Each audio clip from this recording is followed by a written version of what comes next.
जी video link वसीले शिरकत थी है। चीफ जस्टिस साहब रिमार्क्स ॾिना आहिनि त जेकॾहिं कानून खे ईअं मुअतल कंदा रहियासीं त पोइ तरक्की कीअं ईंदी। ऑर्डिनेंस आणिना आहिनि त पोइ पार्लियामेंट खे बंदि करे छॾियूं।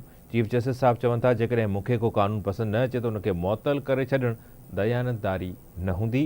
उन्हनि चवण त नैब तरमीमी केस जी ॿुधणी जेका आहे उहा मुलतवी कई वई आहे ऐं ईंदड़ ॿुधणी ते बि PTI बानी खे वीडियो लिंक वसीले शरीक करण जी हिदायत कई वई है। Supreme court senator Faisal Vawda ji press conference जो नोटिस वरितो है। पाण मुरादो नोटिस थियो है, उन ते ॿुधणी थींदी।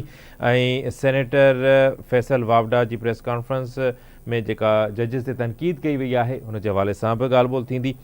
सीनियर सूबाई वज़ीर शर्जील मेमन साहब PTI बानी ते सख़्त तनक़ीद कई है। उन चवण है त KP जे गवर्नर हाउस जा दर बंद करे नंढी सोच जो मुज़ाहिरो कयो वियो। हिन वक़्तु जेका अदालतुनि में मुबैना मुदाख़लत हले पई, जेके जज साहिबान ख़त लिखनि पिया, ख़ासि तौर ते बाबर सत्तार साहब जी ॻाल्हि खां पोइ जेको ही माहौल जुड़ियो आहे, पाण उन ते बि ॻाल्हि ॿोल कंदासीं। हिन वक़्तु असांखे जॉइन कयो आहे क़ानूनदान आहिनि, सीनियर वकील आहिनि, राजा ख़ालिद महमूद साहब। अस्सलाम वालेकुम राजा साहब। वालेकुम अस्सलाम। बहुत शुक्रिया राजा साहब। कैसे देखते हैं जो मुदाखलत की बातें हो रही हैं और सेनेटर फैसल वावडा की प्रेस कॉन्फ्रेंस के बाद सो मोटो हुआ है और सुप्रीम कोर्ट में आज जो है नैब तरमीमी केस के हवाले से भी जो है वो हियरिंग हुई है। तो हम जो आज हियरिंग हुई है उस पर बात करेंगे कि चीफ जस्टिस साहब कहते हैं कि अगर जितने भी कानून हमें पसंद ना हो और वो हम मुअत्तल कर दें तो ये दयानतदारी नहीं होगी। क्या कहेंगे आप इस हवाले से? गुजारिश इस तरह से है कि चीफ जस्टिस साहब ने ये बिल्कुल दुरुस्त फरमाया कि वो कानून जो आपको नापसंद है, सपोज या आपको फेवर नहीं कर रहे किसी खास तबके को, अब यहाँ पे इमरान खान साहब की मिसाल ले लें कि इमरान खान साहब जब प्राइम मिनिस्टर थे, जब चीफ एग्जीक्यूटिव थे इस मुल्क के, तो उस वक्त उन्होंने ये ऑर्डिनेंसेस पास करवाए, ये ऑर्डिनेंसेस लेके आए और तकरीबन नैब ऑर्डिनेंसेस में जो तरमीम आई है 2/3 तरमीम उनके दौर में हुई। लेकिन जब वो वजारत उस्मा से निकल गए, इक़्तिदार से बाहर हो गए, तो फिर वो पिटिशनर बन गए और उन्होंने चैलेंज कर दिया। ये हमारा दोहरा मयार है कानून साजी के हवाले से या कानून के हवाले से कि उस वक्त आपको, चूंकि वो कानून आपके जो पॉलिटिकल राइवल्स हैं, पॉलिटिकल ओपोनेंट्स हैं, उनके खिलाफ इस्तेमाल हो रहा था, तो आप बड़े करो फर्ज से उसके ऑर्डिनेंसेस जारी करवा रहे थे, उसे प्रोटेक्ट कर रहे थे, उसे डिफेंड कर रहे थे। लेकिन जब वो कानून किसी आपके खिलाफ इस्तेमाल होना शुरू हुए तो आपने उन्हें चैलेंज कर दिया। तो ये दोहरा मयार है, इसे खत्म होना चाहिए। एक बात। दूसरी बात यह है कि फैसल वावडा साहब के हवाले से आपने कहा, तो हेलो आवाज आ रही है मेरी? जी जी सर आ रही है, प्लीज। जी जी। फैसल वावडा साहब, अच्छा सर, एक मेरा सवाल है सर, मेरा एक सवाल है कि फैसल वावडा साहब ने एक दो सवाल रेज किए, पर्टिकुलरली जो उनका क्वेश्चन है डुअल नेशनलिटी के हवाले से। तो जब एक पार्लियामेंट के अंदर बैठा हुआ इंसान जो 5 साल के लिए इलेक्ट होता है, वो उसका नहीं होता कि उसने 62 साल उम्र पूरी करनी है, 45 साल का बंदा जज बन जाता है, 17 साल तक वो हाई कोर्ट का जज, और फिर अगर उसकी एलिवेशन हो सुप्रीम कोर्ट में तो 3 साल मजीद, यानी 65 साल तक वो सर्व कर सकता है। नहीं, 20 साल तक वो रहता है अदारे के अंदर, अदलिया के अंदर। सही। तो उसकी डुअल नेशनलिटी हो, लेकिन उसे ना देखा जाए। और दूसरी तरफ अगर कोई पार्लियामेंट का मेंबर है तो डुअल नेशनलिटी की बुनियाद पे वो नाइल करार पाए, तो क्वेश्चन तो इम्पोर्टेंट है और इस हवाले से इसका जायजा लिया जाना चाहिए।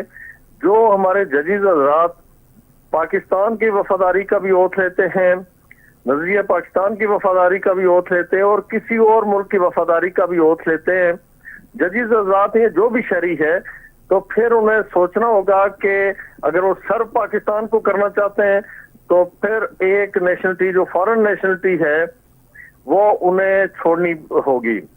तो मेरे ख्याल में जो इस हवाले से जो क्वेश्चन था, that was very pertinent, very important.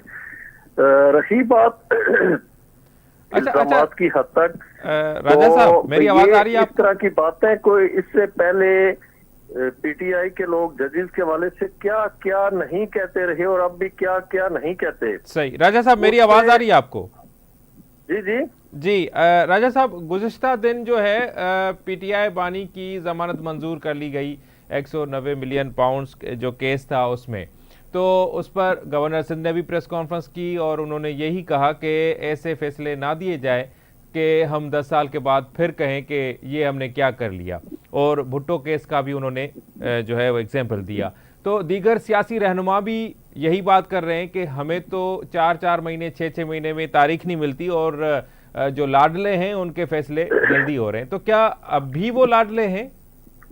जी, देखिए, ये तो आप मुझसे ज्यादा बेहतर जानते होंगे कि अब भी हैं या नहीं, लेकिन दोहरा मेयार तो सामने आता है कि पाकिस्तान की हिस्ट्री में, इम्तियाज साहब आप मुझे उस कैदी का नाम बता दें कि जिससे 90 फीट का कमरा मिला हो, जिसके अंदर ट्रेडमिल भी हो, जिसके अंदर साइकिल भी हो, जिसके अंदर डंबल्स भी हो, एक्सरसाइज के तमाम आलात मौजूद हो, और फिर उससे हटके यानी देसी घी में देसी चिकन और ये सारी सहूलतें, और फिर वीडियो कॉल की सहूलतें, और वीडियो के जरिए सुप्रीम कोर्ट में हाजिरी।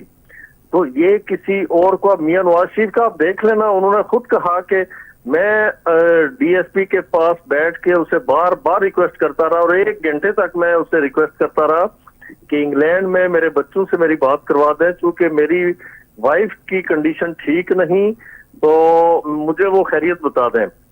तो उसने बात नहीं करवाई और उसने कहा कि हमें मना किया गया, और थोड़ी देर के बाद वही डीएसपी दौड़ता हुआ आया कि आपके लिए अच्छी खबर नहीं है, उनका इंतकाल हो गया। एक तरफ तो आपका ये रवैया है, इसी तरह बाकी जो पीपल्स पार्टी के लोग या किसी भी पॉलिटिकल पार्टी के, उनके साथ आप दूसरा रवैया रखते हैं, इनके साथ कुछ और रवैया है। ये इस वक्त भी बड़े ठाठ बाट से वहां पे 5 स्टार किस्म की इन्हें जेल मिली हुई है, वहां पे मजे कर रहे हैं, तो सारी हर तरह की सहूलतें उन्हें हासिल हैं। तो अपने दौर में तो ये कहते थे कि जी ये एसी उतार दूंगा मैं नवाज शरीफ का मुल्क में जाके, चूंकि अगर इस तरह की जेल दी जाए तो फिर जेल का क्या हुआ, क्या तस्वर ही खत्म हो गया। यानी इस तरह की अय्याशी आप अगर जेल में करवाएंगे तो जेल का कंसेप्ट ही खत्म हो जाता है। सही। राजा साहब, पूरे मुल्क में लाखों केसेस हैं जो इल्तवा का शिकार है, लेकिन हाई प्रोफाइल केसेस जो है वो हफ्तों में हल किए जाते हैं। तो इससे तासुर क्या जाता है आलमी सतह पर, और जो हमारे लोग हैं, हर पाकिस्तान का जो शहरी है, वो उसके जहन में क्या तासुर जाता है? देखिए, तासुर तो फौरी ये जाता है कि लोग निजाम से मायूस होते हैं, निजाम से उनका एतमाद उठ जाता है। जब आपके लिए कोई और पैमाना होगा और आम आदमी के लिए, खास के लिए कोई और आम के लिए कोई और पैमाना होगा, कोई और तरह का ट्रीटमेंट होगा, तो इसे कहते हैं कि डिस्क्रिमिनेटरी ट्रीटमेंट। इस इम्तियाजी सलूक की बुनियाद पे लोगों का उस सिस्टम से एतमाद उठ जाता है। तो लिहाजा इसे इसमें यकसानियत लाने के लिए, यूनिफॉर्मिटी लाने के लिए जरूरत इस बात की है कि आप सबके लिए, अब देखें, आपने बिल्कुल दुरुस्त फरमाया कि क्रिमिनल अपील 7-7, 8-8 सालों के अंदर सुप्रीम कोर्ट में नहीं लग सकी। मैं जाती तौर पे किसी एक केस में वकील हूँ सुप्रीम कोर्ट में, तो 7 सालों के बाद यानी 2017 की अपील जाके तो अभी ये 1-2 दिन पहले फिक्स हुई। यानी मतलब कहने का ये कि, और दूसरी तरफ इस तरह के लोगों के लिए आप उन्हें बुलाएं, जजेस के गेट से दाखिल करें, कोर्ट में आए तो उन्हें गुड टू सी कहें, उनके लिए रात 8 और 9 बजे तक अदालतें खुली रहें, और वो बड़ी एक जुलूस लेके उसकी क़यादत करते हुए बड़ी शान शौकत से 8 बजे कोर्ट्स में दाखिल हूँ। ये मुजाहरा आप पिछले साल देख चुके हैं। तो ये रवैया जो है निजाम से लोगों का एतमाद उठाता है, उनके कॉन्फिडेंस को शेक करता है, जिसका फिर अल्टीमेट क्या होता है कि लोग खुद इंतकाम भी लेते हैं, खुद कानून को अपने हाथों में लेते हैं और फैसले भी खुद करना शुरू कर देते हैं। सही। अच्छा राजा साहब, तवील अरसे से नैब रेफरेंस का जो है, नैब केस का जो है, वो अभी तक फैसला नहीं आ सका, उसकी क्या वजूहत हो सकती हैं? किसका? ये जो इसका इमरान खान साहब वाला जो केस है उसकी बात कर रहे हैं? जी जी जी, जो नैब तरमीमी केस है उसके हवाले से। तरमीमी केस, अच्छा, तरमीमी केस का मेरे ख्याल में आ जाना चाहिए, और आज भी जो उसकी समाअत है वो गैर मुअय्यना मुद्दत तक फिर उसे एडजर्न कर दिया गया।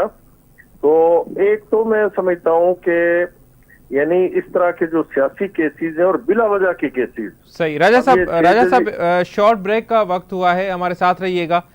जी नाजरीन, वक्त हुआ एनआरडी साई जो मिलू था ब्रेक खां पोइ।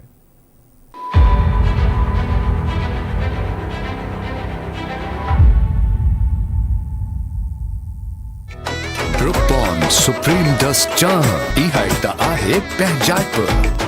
जमीन जी जान फसल जी शान। Diamond gold city Hyderabad toll plaza से मुत्तसिल। राब्ता कीजिए स्टार मार्केटिंग प्राइवेट लिमिटेड।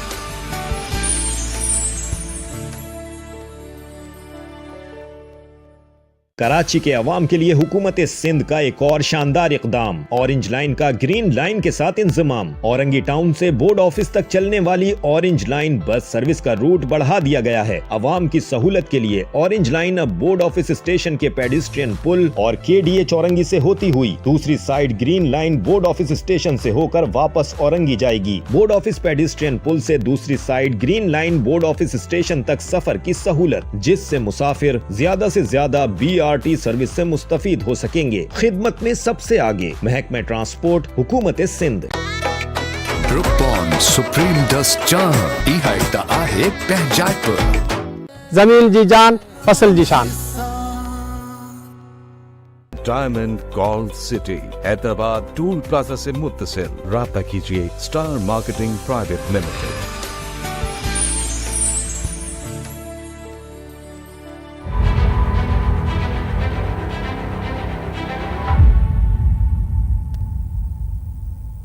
जी नाज़रीन, भली कार चवंदा सिंह जी। राजा साहब, आपकी तरफ आऊँगा। जो फैसल वाबरा साहब हैं उनकी प्रेस कॉन्फ्रेंस का सोमोटो लिया गया है और कल जो है वो हियरिंग भी होगी, तो इस सूरत हाल में आप क्या कहेंगे? जी नाज़रीन, असां कोशिश कंदासीं राजा साहब सां राब्तो कयूं, उन्हनि जो राब्तो असां सां ख़तमु थी चुको आहे। असां ॻाल्हि कयूं पिया पूरे मुल्क में जेको अदालती निज़ाम आहे, आम माण्हू खे इंसाफ़ कीअं थो मिले, हाई प्रोफाइल केस जेके आहिनि उन्हनि खे कीअं ॾिठो थो वञे, कीअं ॿुधो थो वञे, ऐं ख़ासि तौर ते जेका जजिस जी मुदाख़लत आहे, जजिस जे मामलनि में मुदाख़लत आहे, उन ते अटॉर्नी जनरल बि पंहिंजो बयानु ॾेई चुको आहे, वफ़ाक़ी हुकूमत बि पंहिंजो जेको मौक़िफ़ आहे उहा ॾेई चुकी आहे त कंहिं बि क़िस्म जी का बि मुदाख़लत नथी कई वञे। हुकूमत या को इदारो अदलिया जे मामलनि में मुदाख़लत नथो करे, न करे रहियो आहे। इहो हिन वक़्त ताईं इहो मौक़िफ़ साम्हूं अची चुको आहे।